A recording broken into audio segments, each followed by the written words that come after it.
Čudovit jesenski dan bo danes.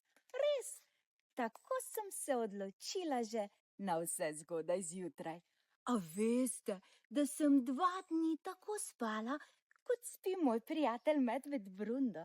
Ampak on je medved in zimo mora prespati.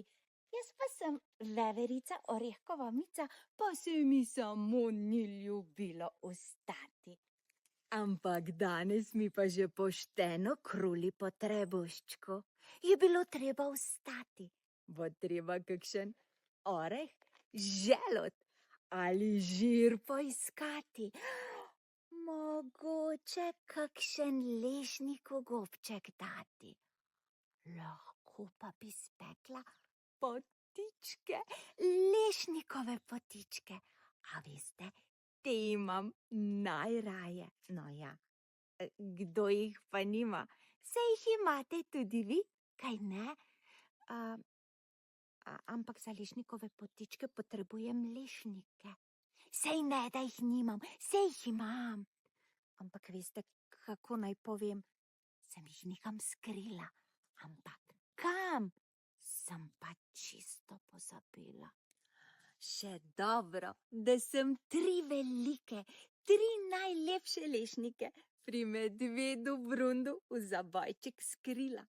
Ampak takrat, ko sem jih skrila, sem si nekaj obljubila, da se teh 3 lepih velikih ne bom dotaknila, da so za hude čase.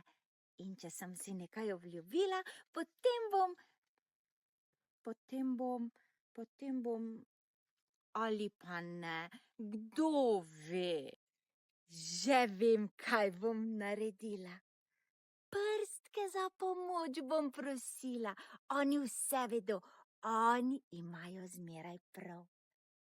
Bi mi tudi vi pomagali, bi skupaj z mano prstke vprašali. A bi? Pa dajmo. Lešnikove potičke za vse veveričke in pridne otroke. Preštejmo na roke. 1, 2, 3. Si Mica potičke želi? 3, 4, 5. Sme lešnik iz zabojčka vzeti? 5, 6, 7. Sej eden ni nobeden. 7, 8, 9. Bo treba 3 vzeti. Pa če vzame 3, potem lešnikov več ni. In ostane še 10. Kaj pravite vi? A bi? A da bi? Saj se mi je zdelo. Mar vam nisem že na začetku povedala, da bo danes čudovit jesenski dan? Naredite si takšnega tudi vi. Meni, Mici Orehkovi, pa se potičke peči mudi. Pa, pa!